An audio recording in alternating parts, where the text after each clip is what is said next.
That Minecraft RPG thing looked really cool. We still got the Bethesda show to go after this, man. My God. So many games I wrote down that I was excited about. Like, nearly filled up a whole page in the back. Outer Wilds looks like it's going to be a very deep RPG experience. They explicitly mention like how you make all these choices. The combat kind of reminded me of Rage. It looked very innovative. The environments looked awesome in the exploration. I cannot wait to play that game. I love space stuff. I love planets. I love going to different things, planets back and forth. That's why No Man's Sky, God, Halo, bro. I think Xbox had a pretty good show this E3. They had a lot of good games. A lot of crazy news. Alright. Of course, Twitch chat is just as you can see, they're just throwing shade. Standard Twitch chat, you know, just salty, ungrateful fucking... Alright, so let's talk about this. Bethesda in 2 hours. I have time to fucking be a human for a little bit. Alright, already talked about Outer Wilds a little bit. Excited for that game. Made by Obsidian. People that made New Vegas. Come on now. Let's see. Ori. That game looked interesting. I'm going to have to check it out. Never played the first game because I didn't know if it was just one of those corny, like, platformers. You know how... there's a bunch of corny platformers that look good, and then you play them, and they're just like, oh, yeah. But I'll have to go and check it out. The Minecraft Dungeons game. Multiplayer. It looked like up to 4 people. That looked lit. Not gonna lie, I'm pretty stoked for that. Like, I've just been starting to get my friends into Minecraft. And so that's really cool. They might be, like, down to play that with me, so. What the fuck? Why are we hosting a Fortnite streamer? Anyways. I'm assuming most of these multiplayer games are gonna be crossplay. Because that was, like, a major part of their conference. So yeah, that'll be cool, because, like, my brother, he's a PC gamer, so he'll be able to play Dungeons with me and my friends. Cyberpunk 2077. One of the most anticipated games, without doubt. Vast open world, branching story, and Keanu fucking Reeves. Keanu Reeves. My God. That new trailer they dropped for it was really cool, too. They showed off those mantis blades again. God, I don't remember that well. I'll have to watch that trailer for a second time, but a lot of cool things with the cybernetics in that trailer. They talked about the cybernetics a lot. They didn't talk about them, but they showed them. Yeah, crazy stoked for Cyberpunk. Oh yeah, also, that comes out in spring 2020. Not too long. A lot of these games come out in spring 2020. Or this holiday. One of the two. Game Pass PC and Ultimate, $15. I guess Game Pass PC... It's interesting that they're like 2 separate subscriptions unless you buy Ultimate. To be honest, I kind of see it as like a ploy to basically get people to pay $5 extra. If you think about it. I don't know. Star Wars Lego Saga. I need to replay those sometime, but I'm going to wait probably till the Anakin Skywalker saga is over. Till the last Skywalker comes out. Or, yeah. Whatever the fuck it's called. Rise of the Skywalker. Waiting to watch that, then I'll probably play through those games. But they're fun as hell. Some of my favorite games from my childhood are the Lego Star Wars. Dragon Ball Z. That made me want to watch the Dragon Ball Z TV show. I might have to, like, find that somewhere to watch it. Because it looked really dope. I thought it was going to be a fighting game like the last Dragon Ball Z, where it's like a fighting game, and I'm not the biggest fan of fighting games, so I wasn't, like, super interested at first.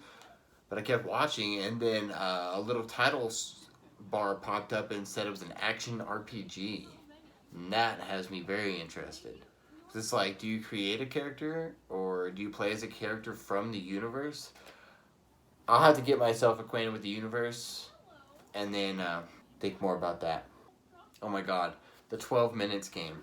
That was almost like, I didn't really know what I was watching there. Because all of a sudden, you're watching one scenario and then it just cuts and then something completely different is happening. But then it clicked in my head like, oh yeah, the game is called 12 Minutes because most likely it's like a time loop game. I think Outer Worlds that just came out, that's also a time loop game, but it's like a 20-minute time loop. All these time loop game coming out. So it's a time loop game, I'm guessing, and you'll go through the same 12 minutes. Something will happen. I guess like that cop knocks on your door. Maybe you choose to trust him or not. I don't know. It's probably has a bunch of different ways it can go. Like, I don't know. It looks pretty interesting. Way to the Woods. Oh yeah, that's the game where it showed you play as I guess a deer, and you play as a deer and her calf or whatever the hell it's called, trying to escape a zoo or some kind of enclosure or something. These short little games, they're probably not going to be full price games. If I imagine they'll probably be $30 or less.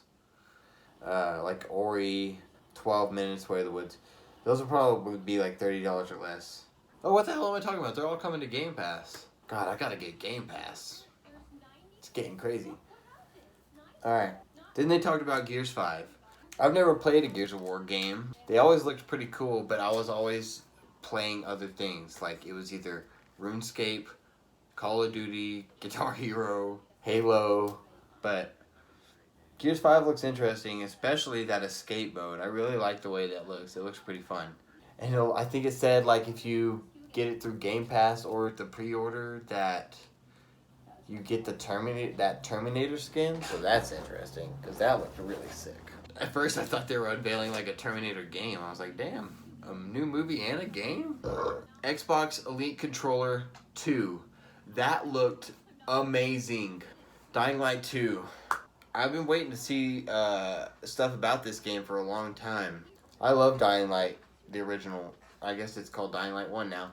Mostly just the playing the multiplayer with your friend, like just going through the city, just like surviving, looting, crafting, killing zombies in creative like ways. The nighttime happens and those crazy ones come out. I forgot what they're called. That shit was fucking terrifying. The multiplayer was also really cool. I didn't play much of it, but thinking about the trailer is making me want to go back and play the original. It's so fun just running around in that world and just like killing zombies in creative ways. So I'm excited about Dying Light 2 for sure. Another game I wrote down on my list that I wasn't sure about, but I wrote down because it seemed interesting. That Phantasy Star. I'm pretty sure I've heard of the first game. This is going to be Phantasy Star 2 that they're talking about. I'm pretty sure it was free to play, like a JRPG where it's like, I think it said never-ending story, so it's probably got some sort of like looping quest line, and you can play with your buddies. I mean, I'm down to try a free-to-play game all the time. Like, I'm always down to try a free-to-play game. Next game on my list that I wrote down, that game that I thought was Metal Gear, it turned out to be a completely different game. The characters looked very... I don't know, maybe I'm tripping, but the characters looked very Metal Gear. Yeah, that game was called Crossfire. I mean, it looked interesting. I just wrote it down just for the sake that, like, I wanted to talk about, like, the fact that it looked like Metal Gear. Tales of Arise. I'm pretty sure that was the, like, other JRPG we saw, but it's like a single player story. I'm pretty sure, where you play a party system between two characters, a woman and a man. That game actually looked really cool. I liked the epic. It looked very like just epic. I'm pretty sure that's what I said when I was reacting to the trailer. Like the giant boss fights and just like the colors and the extravagance of the JRPGs always go ham with like the power animations and stuff like that, so it looks really cool with that. Borderlands 3. Borderlands 3 looks amazing. I need to go back and play the other two, because like fuck, I don't even know anything about the story really. Sad to say. I'm pretty sure it said they were all coming to Game Pass soon, so that's actually a possibility for me to do. One crazy thing I'm pretty sure I saw in the last trailer for Borderlands 3, it said that there's over 1 billion weapons. I don't know how the hell that's even possible, but we'll see. It'll be cool. It looked very expansive, like as far as the different places you'll go in the game, the different characters you see. And I love the art style of Borderlands, how it looks like everything's a comic book. That one game that just came out, Void Bastards, is also like that. Everything's like a comic book style. And I just love that. Oh, the next game on the list. That J.R.R. Martin game. It's a From Software game. J.R.R. Martin is, I'm guessing, a producer on the game. The game's called Elden Ring.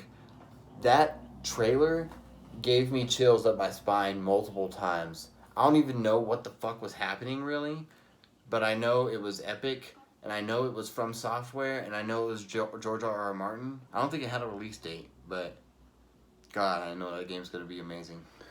So, they announced the xCloud service, which I'm not exactly sure. I guess that's gonna be like almost like a Google Stadia type deal, but for Xbox games. I'm not sure. Basically, they said if you have a console, you can stream your games anywhere that you want to, and it will stream from your console. So I don't know if that means like smart TVs and computers and like other more powerful devices like that, or if it also means like mobile or what, because I'm guessing it's going to be using the consoles like hardware to power the game and stream it to whatever you're playing on. But I'm pretty sure that that's already a thing that they do. I've tried it before on my laptop. You download the Xbox One Smart Glass app or whatever it's called, the Xbox One app for Windows, and you can stream your games from your Xbox to the computer and play them from there. I mean, it's a little laggy. I don't know if their deal is they're just making it actually playable, because as it is when I try it, at least with my internet connection, it's not playable. Maybe it's just an enhanced streaming service that's like actually usable and playable. Because that would be really dope if I could be somewhere, have my laptop with me and an Xbox One controller, and then I can tell my Xbox to turn on at my house, play the game, and stream it without noticeable lag. That would be amazing. Alright, moving on. The new Xbox Scarlet. I don't think they showed it unless I blinked and missed it. They just they unveiled the name, Xbox Scarlet. Not even that. They called it Project Scarlet, which gives me fear that it's not even technically a new console, that it's like an upgraded Xbox One X package or something like that. Like they're just gonna keep, you know what I mean? I'm not sure. But technically the Xbox One X is a new console itself. I don't know. It's all becoming like blurred lines at this point. So their last thing that they showed at the conference was the new trailer for Halo Infinite. I'm gonna have to go back and watch that trailer again. But basically, I'm pretty sure it showed the starting of whatever the campaign is. I don't remember what happens in the end of Halo 5, but Master Chief he gets rescued in space by a stranded Marine. No, he's not stranded. The ring just got blown up. But yeah, he got rescued. His suit got repowered. You know, the Marines showed him, like, the ring got blown up, like, we're fucked. And someone or something was entering the ship. Chief grabs an assault rifle and puts it on his back and says, you know, his classic one-liner. One of his classic one-liners. It was a cool trailer, but I wish we could have gotten to, like, a little bit more meat. I don't know. I'm grateful for anything at this point. God, I'm itching for more Master Chief, baby. More Master Chief. Said it comes out holiday 2020, so that'll be...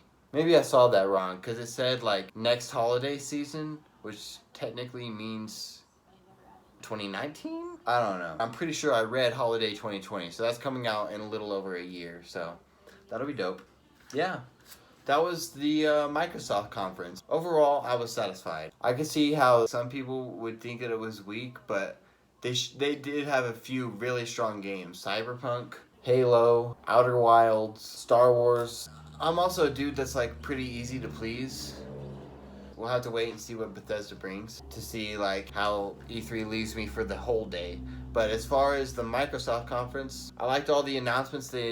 All the new tech announcements, like the xCloud, Scarlet, all the stuff coming to Game Pass is crazy. Like the amount of things that are coming to Game Pass is unreal. Exodus, that just came out and is coming to Xbox. Like I could play that for $10 if I wanted to. That's ridiculous. So many cool games on Game Pass right now. It's worth it. If I wasn't a broke bitch, I'd buy it. But yeah, This concludes my Microsoft conference coverage. I'll be back with the Bethesda conference. You can find it on the channel down below. Thank you for watching. If you enjoyed my commentary over everything here, leave a like. I would really appreciate it. Working on upgrading the quality of the show and everything like that. So just hang in there. Subscribe if you would. I'd really appreciate that as well. And thank you for watching. Boone out. Peace.